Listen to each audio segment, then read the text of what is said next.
시편 42편은 다윗의 시편입니다. 다윗의 시편이라 명시하지 않아도 다윗이 지은 시편들이 많이 있습니다. 시편 42편의 표제어를 보면 고라 자손의 맞서길 인도자를 따라 부르는 노래 이렇게 기록하고 있습니다. 맞서길이라는 말은 교훈이라는 뜻입니다. 교훈을 주는 시, 교훈을 얻기 위하여 노래 부르며 찬양하는 시편이라 그런 뜻인데, 이 시편 42편은 고라 자손들이 특별히 아끼고 사랑했던 시편입니다. 마음의 교훈을 받고 이 교훈, 시편 42편의 교훈을 가슴에 품고 살았던 것입니다. 시편 42편은 특별히 고라 자손들이 교훈으로 삼고 즐거이 애송하고 찬양했던 시편인데, 그러면 고라 자손들은 왜 특별히 시편 42편을 사랑했을까요? 그리고 그들은 도대체 누구입니까? 고라 자손들 그들은 누구이기에 시편 42편을 특별히 교훈으로 삼았을까요? 고라 자손이 누구인지 먼저 성경을 통해서 살펴보아야 되겠습니다. 민수기 16장 32절과 33절 우리 같이 읽습니다. 땅이 그 입을 열어 그들과 그들의 집과 고라에게 속한 모든 사람과 그들의 재물을 삼키매 그들과 그의 모든 재물이 산채로서 오래 빠지며 땅이 그 위에 덮이니 그들이 회중 가운데서 망하니라. 이 고라 자손은 망한 집안이요, 망한 집안의 후손들이 고라 자손들입니다. 왜 망했나? 하나님의 종 모세를 대적하다가 벌을 받았는데 땅이 입을 벌려서 고라와 그의 가족, 그에게 속한 모든 것을 집어삼켜 버렸어요. 큰 벌을 받았죠. 끔찍한 벌을 받았어요. 고라 자손이 누구냐? 하나님 앞에 벌 받아 망한 집안입니다. 성경에 고라 집안은 망하니라 이렇게 기록했어요.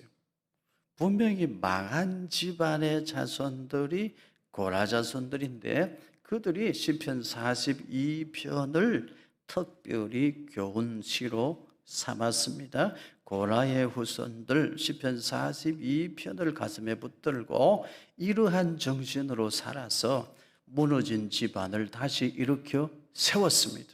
망한 집안인데 다시 일어났어요. 시편 42편은 넘어진 사람이 붙들고 다시 일어날 수 있는 교훈입니다. 실패한 사람도 다시 일어설 수 있는 교훈을 주는 시, 힘과 용기를 주는 시편 42편입니다. 역대상 9장 19절입니다. 우리 같이 읽습니다.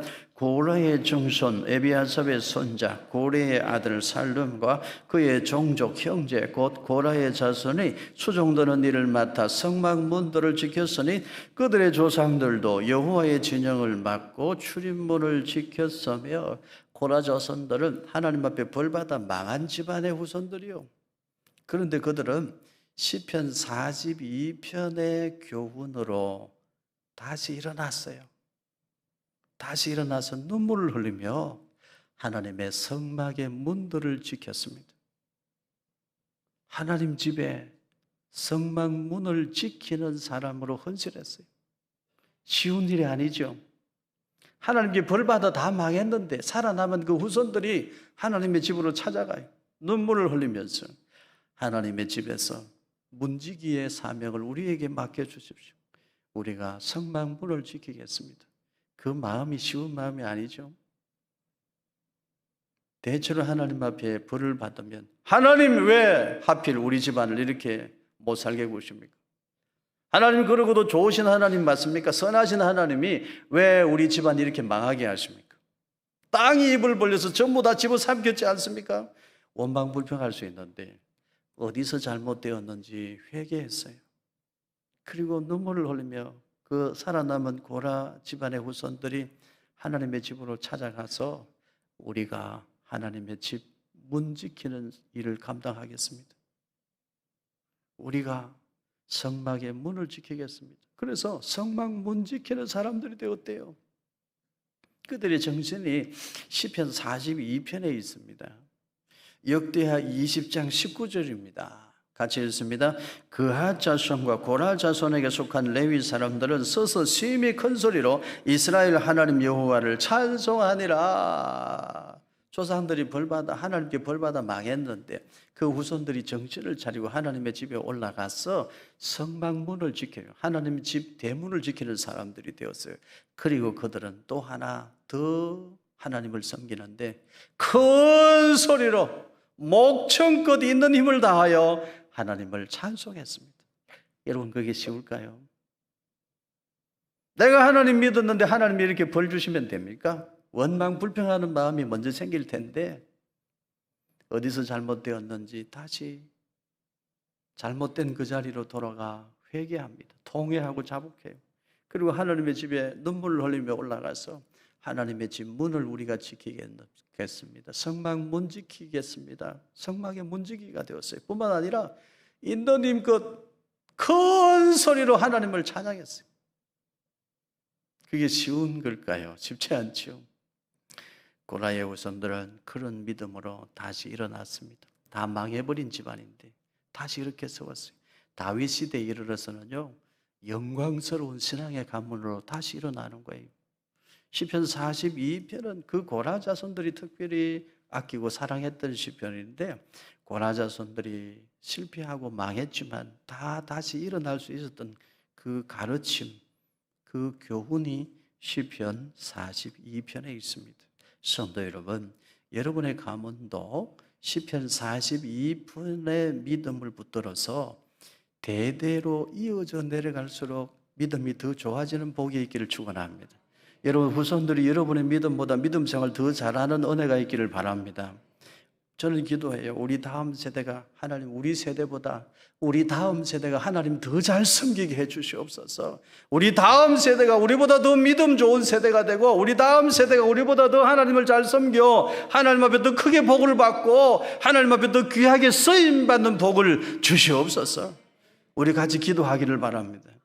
바르게는 우리 주일학교 아이들이 우리보다, 우리 부모 세대인 우리보다 하나님을 더 잘 섬기고 더 진실한 믿음으로 살아서 우리 자녀들의 세대, 우리 주일학교 아이들의 세대가 하나님 앞에 더 크게 복을 받고 하나님 앞에 더 귀하게 쓰임받는 은혜가 있기를 축복합니다.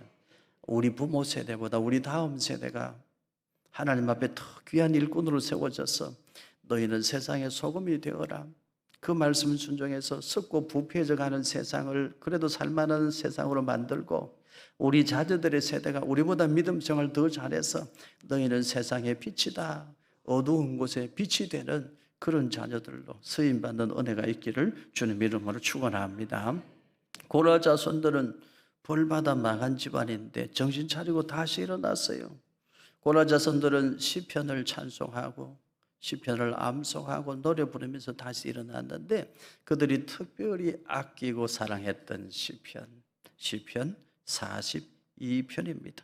고라 자손들은 어떤 정신으로 일어났을까요? 시편 42편 1절입니다. 우리 같이 읽습니다.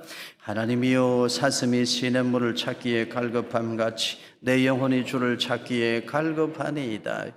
원문으로 보면 여기 사슴은 암사슴이에요. 암사슴이 시냇물을 찾아 갈급해하죠. 이때는 건기입니다. 우기와 건기가 있는데 비가 오지 않는 마른 건기예요.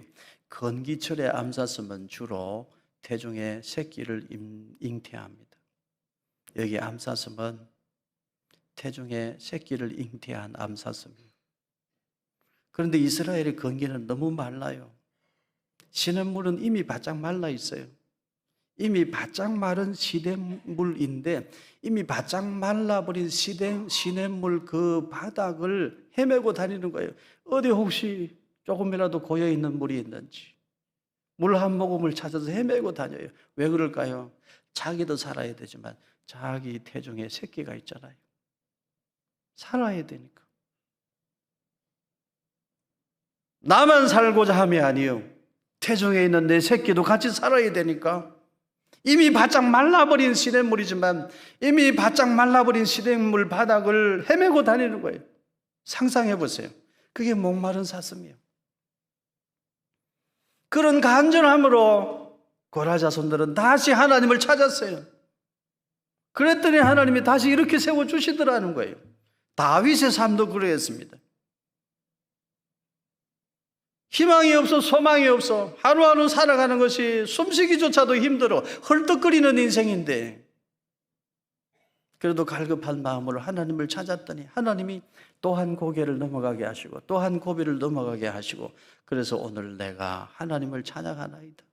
이 다윗의 신앙 고백인데, 고라의 후손들도 그 믿음으로 살았어요. 고라의 후손들은 벌받아 망한 집안인데 정신을 바짝 차리고 우리의 살 길은 하나님께로 돌아가는 길밖에 없다, 그 믿음을 가지고 하나님을 찾았는데, 어느 정도로 하나님을 찾았느냐? 태중의 새끼를 뵌 암사슴이 바짝 마른 시냇물 바닥을 훑고 다니는 거예요. 물 한 모금이라도 찾아서 마셔야 내가 살고 태중에 내 새끼가 사니까. 그런 갈급함으로 사슴이 시냇물을 찾아가듯이, 그런 갈급함으로 고라 후손들이 다시 하나님을 찾았더니 하나님이 다시 이렇게 세워주셨다, 그 말이에요. 여러분, 오늘 우리에게도 그런 갈급함이 다시 회복되기를 축복합니다. 한국 전쟁 이후에 우리 민족은 아무것도 없었잖아요. 일제 치하 36년 동안 다 빼앗기고, 정신도 빼앗기고, 말도 글도 빼앗기고, 아무것도 없었잖아요. 그런데 한국 전쟁으로 또 폐허가 됐어요. 뭐가 있었어요? 그러나 우리 믿음의 선조들은요, 선교사님들이 전해준 그 복음을 가슴에 품고 하나님 앞에 매달렸어요. 사슴이 이미 바짝 말라버린 시냇물 바닥을 헤매고 다니듯이 그런 심정으로 우리 신앙의 선조들은 하나님을 찾았어요. 아버지 하나님 주여, 새벽에도 부르짖고 밤에도 부르짖고, 그것이 부족해서 산골짜기 언덕마다 올라가서 부르짖고 기도했어요. 그랬을 때 오늘 우리 이 민족을 하나님이 이렇게 세워주셨잖아요. 여러분 기억하십시다. 갈급함이 있는 곳에 하나님의 채워주시는 은혜가 있습니다. 믿으시기를 바랍니다. 넘어졌습니까? 실패했습니까? 하루하루 살아가는 것이 숨이 막힐 지경입니까? 갈급함만 있으면 하나님은 다시 채워주십니다. 세상 사람들은 못 채워줘. 하나님은 채워주시는 거예요. 이미 시냇물이 바짝 말라버렸어요. 그러나 포기할 수 없어요. 나 하나 죽는 거는 뭐 그럴 수 있지만 내 속에 어린 내 태중에 있는 새끼를 살려야 되잖아요. 그러니 헤매고 다니는 거예요. 헤매고 다녀요. 그런 갈급함으로 하나님을 찾았더니 하나님이 이미 망한 집안인데 다시 이렇게 세워주시더라. 시편 42편이요. 넘어져도 다시 일어날 수 있어요, 여러분. 실패해서도 다시 일어날 수 있어요. 공식적으로 저 집은 망한 집이다, 공식적으로 선언이 된 집안이라도 다시 일어날 수 있어요. 암사슴이 시냇물을 찾듯이 그런 갈급함을 가지고 하나님을 찾으면 하나님 은혜로 다시 일어날 수 있는 줄로 믿습니다. 그런 갈급함만 있으면 되는 거예요. 세상 사는 것이 두렵고 겁이 날 때 여러분, 사슴이 시냇물을 찾아가는 그 갈급함으로 하나님을 찾아가시기를 바랍니다. 하나님은 여러분 외면하지 않아요. 세상 사람들은 실패한 사람들 외면합니다. 가진 것이 있을 때 친구들이 많아요. 하루아침에 망해보세요.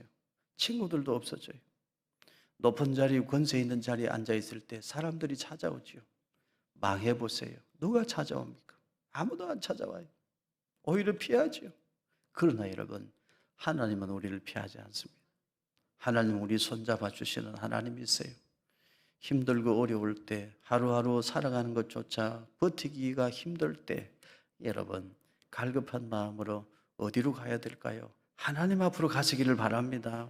하나님은 여러분 손잡아 주시는 줄로 믿습니다. 아셀트 선교사라는 분이 계신데 이번의 이야기입니다. 식인종 마을에 복음을 들고 찾아갔어요. 지구촌의 마지막 남은 식인종 마을, 내가 복음화해야지. 하나님이 그런 가슴에 뜨거운 비전을 주시는 거예요. 하나님 함께 하실 줄로 믿습니다. 하나님의 형상으로 지음받은 인간인데 사람이 사람을 잡아먹다니 있을 수 없는 일입니다. 하나님 이 문제 해결하기를 원합니다. 하나님의 형상대로 지음받은 인간이 정말 하나님의 뜻을 따라 하나님을 섬기고 이웃을 사랑하면서 살아가도록 제가 아직도 식인 풍습을 가지고 있는 그 원주민 부족에 가서 복음을 전하겠습니다. 하나님이 가슴을 뜨겁게 하고 하나님이 비전을 주시니까 갈 수밖에 없는 거예요. 기도하고 갔습니다. 그런데 두려워요.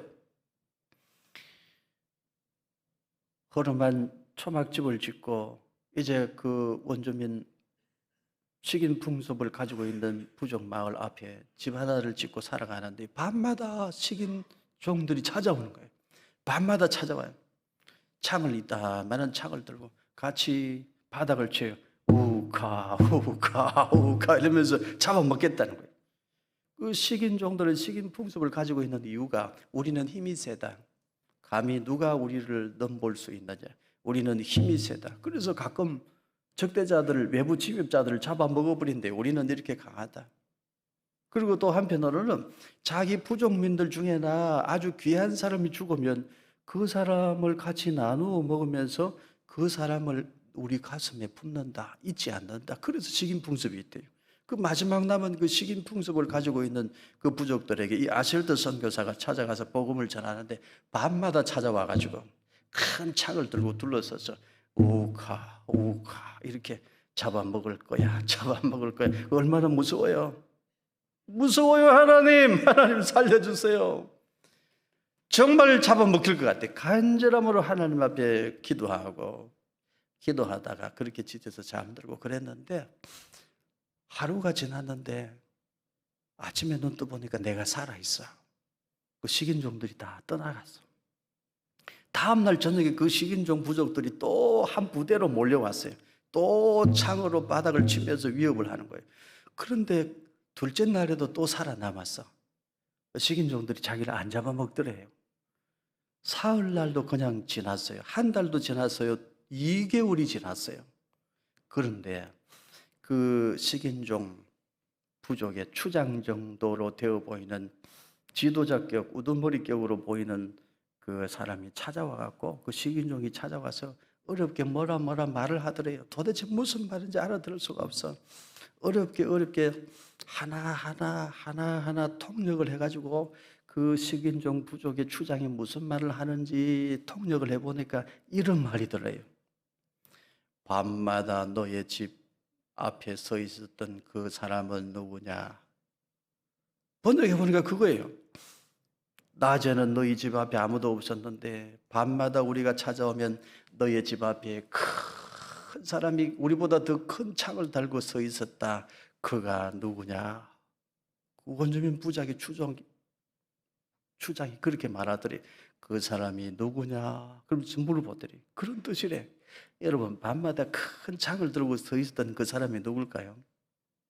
네? 정확히는 몰라. 말 잘못하면 안 돼. 정확히는 누군지 모르는데 분명히 어떤 방식으로든 하나님이 그 선교사를 지켜주신 줄로 믿습니다. 아니면 그 원주민 식인종들 눈에 그렇게 보이게 했겠죠. 그 사실을 확인한 이후에 아셀드 선교사는 뜨거운 눈물을 흘렸대요. 나 혼자인 줄 알았는데 하나님이 나를 지키고 계셨구나. 나 혼자인 줄 알았는데 하나님이 여기 이곳에도 나와 함께 하시는구나. 뜨겁게 눈물을 흘렸대요. 사랑하는 성도 여러분, 너무 두렵고 너무 떨리고 불안할 때 사람들의 위로는요 그렇게 큰 위로는 안 돼요. 그게 참 안타까운 현실인데 부모님의 위로는 위로가 되겠지만 사람들의 위로는 오히려 더 큰 상처가 될 때가 있어요. 너무 두렵고 떨리고 하루하루 살아가는 것이 불안할 때 여러분 갈급한 마음으로 여러분은 정말 하나님을 찾아가시기를 바랍니다. 하나님께 구하시기를 바라요. 하나님은 여러분을 버리지 않는 줄로 믿습니다. 시편 42편 3절입니다. 같이 읽습니다. 사람들이 종일 내게 하는 말이 네 하나님이 어디 있느냐 하오니 내 눈물이 주야로 내 음식이 되었도다. 하나님이 어디 있느냐? 네가 믿는 하나님이 어디 있느냐? 고라 자손들아, 너희들 이전에 하나님 잘 섬겼지 않느냐? 그런데 무슨 잘못을 범하여 그 집안이 다 망하고 너희들이 이렇게 비참한 거지꼴이 되었느냐? 네가 믿는 하나님이 어디 있느냐? 네가 하나님 믿어서 잘된 게 뭐가 있느냐? 사람들이 비웃고 조롱하는 거예요. 너 하나님 믿다가 이렇게 쫄딱 망했는데 그러고도 아직 정신 못 차리고 하나님 집에 올라가서 성막문지기가 되고 하나님을 찬송하면서 사느냐? 네가 믿는 하나님이 어디 있느냐? 네가 하나님 믿어서 잘된 게 뭐가 있느냐? 비웃고 조롱하는 거예요. 그 말을 들을 때 고라 자손들의 눈에는 눈물이 흐르는 거예요. 다윗도 그런 경험을 했어요. 다윗을 향해 돌을 던지고 먼지를 날리고 티끌을 날리면서 저주했던 사람들이 있죠. 여러분 혹시 그런 이야기 들어보셨습니까? 네가 교회 다니고 잘 된 게 뭐가 있나 말해봐라. 네가 예수 믿어서 잘 된 게 뭐가 있는지 나에게 말해봐. 너 몇 년 교회 다녔어? 교회 다니고 잘 된 게 뭐가 있는지 나에게 한번 말해봐. 여러분 혹시 그런 이야기 들은 적 있나요? 저는 들은 적이 있어요. 제 인생에서 가장 힘들 때 저는 유교와 불교가 아주 극심한 집안에서 태어났거든요. 딱 정확하게 밤 11시 50분이 되면 집안의 문들을 다 열어놓습니다. 죽은 사람의 혼령이 귀신이라고 생각하는 분들이니까. 그리고 12시가 정확하게 시간이 되면 다 모여서서 흰 옷을 입고 둘러서서 제사 지내는 집안이었어요. 그런 집안에서 제가 태어났어요. 그런데 참 감사한 것은 제가 태어난 그 집에서 한 300m 거리에 작은 시골교회 예배당이 있었어요. 그 예배당이 가까이 있다는 게 얼마나 큰 축복인지 몰라요. 저는 놀 데가 마땅치 않으니까 그 교회 예배당 마당에서 놀았어요. 5살 때부터 그 교회 가서 노는 거예요. 5살 때부터 예배 드렸어요. 생각해보면 너무 은혜가 크죠. 그런데 은혜가 큰 곳에는 고난도 많아요. 나는 목사님 되어야지 그랬는데 얼마나 핍박이 많은지. 철저히 시간 지켜서 제사 지내는 집안이니까 제가 그 집안에서 목사가 되겠다고 하니까 얼마나 핍박이 많은지 몰라요. 힘들게 신학대학에 들어가서 하루하루 견디면서 하나님 은혜로 공부하고 있는데 제가 신학대학 1학년 마칠 즈음에 청천벽력 같은 소식이 들렸어요. 우리 아버지가 암에 걸리셨다는 거예요.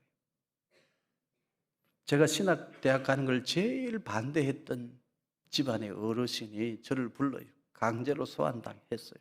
강제로 저는 소환당해서 갔지요. 저에게 이런 말을 해요. 네가 예수 믿어서 잘 된 게 뭐가 있나? 네가 예수 믿어서 어릴 때부터 교회 다녀서 잘 된 게 뭐가 있냐? 너가 너희 집안의 장남 아니냐? 네가 교회 다니니까 보라. 네 아버지가 지금 어떻게 됐는지 보라. 너무 속상한 거예요. 너무 가슴이 아픈 거예요. 가슴이 시리고 찢어질 정도로 아파요. 그리고 말해요. 너희 아버지 수술하려면 지금 60만 원 병원에 입금을 해야 되는데 너 그 돈이 있느냐? 너 정신을 차리고 너 주제를 알아야지. 네 주제에 무슨 신학 공부고 너 주제에 무슨 목사님 타령이냐?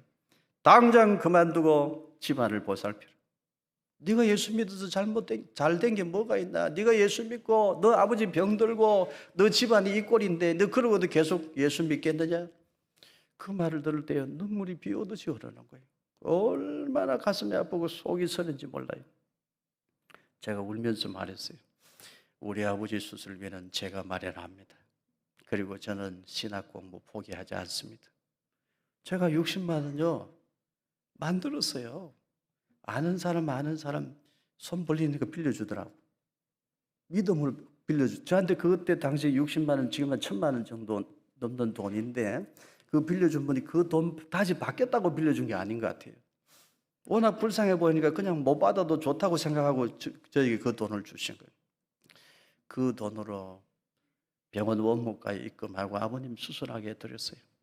그리고 그 돈 갚는데 국제시장 깡통골목에서 열심히 아르바이트하고 과외하고 일해서 그거 갚았을까요? 안 갚았을까요? 제가 다 갚았어요. 1년 만에 갚았어요. 하나님이 도와주시더라고요. 하나님 살 길을 열어주시더라고요. 은혜가 큰 곳에는 고난도 커요. 그런 고난을 통해서 하나님은 지나고 보니까 그래요. 제 마음속에 더 갈급함을 일으켜 주셨어요. 왜? 갈급함이 있어야 하나님이 채워주실 수 있는 공간이 있으니까. 갈급함이 있는 곳에는 하나님의 채워주심의 은혜가 있어요. 그렇게 보면 여러분, 고난이 없으면 좋겠지만 고난이 없는 인생은 없어요.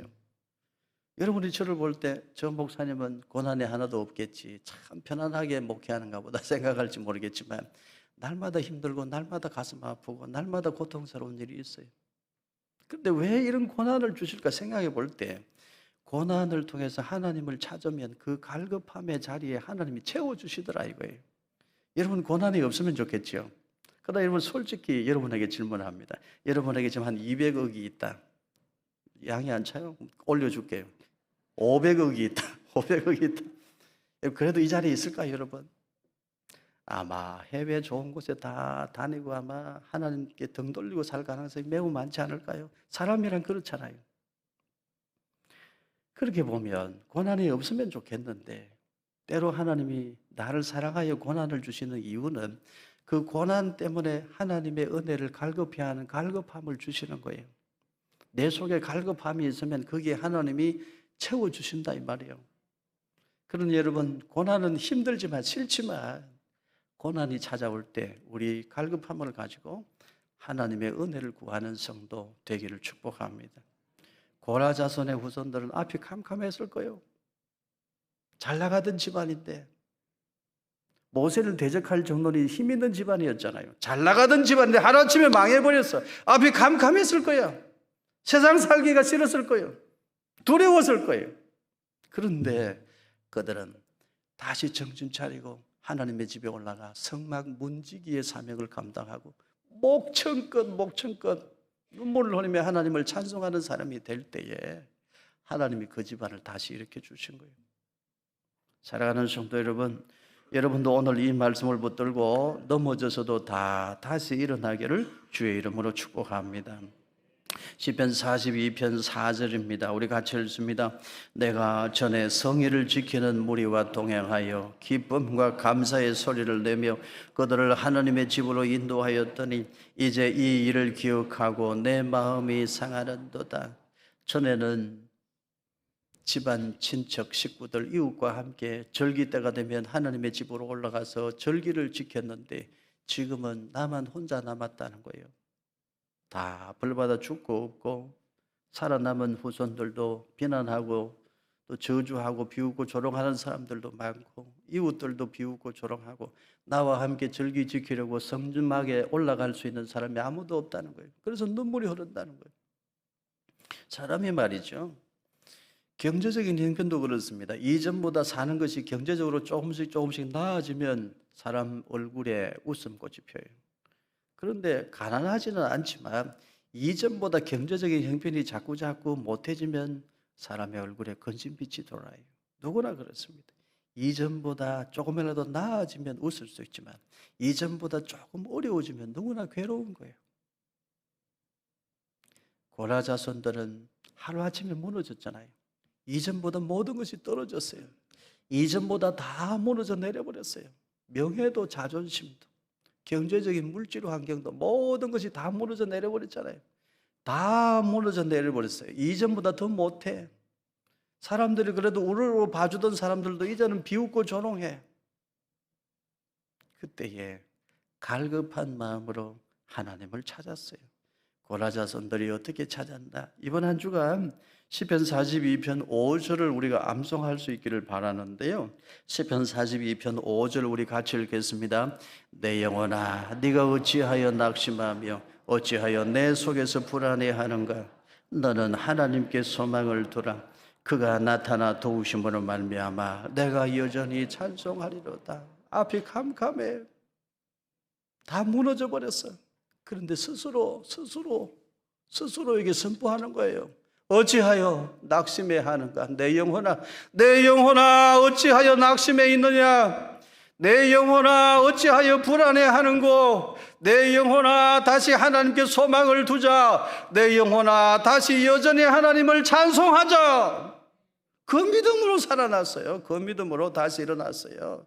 오늘 우리에게도 그 믿음이 있기를 주의 이름으로 축원합니다. 여전히 하나님을 찬송하리로다. 여전히 하나님을 찬송하자. 하루하루 사는 것이 두렵고 내 가슴에는 불안함, 염려, 근심이 가득하지만 하나님께 소망을 두고 여전히 하나님을 찬송하자.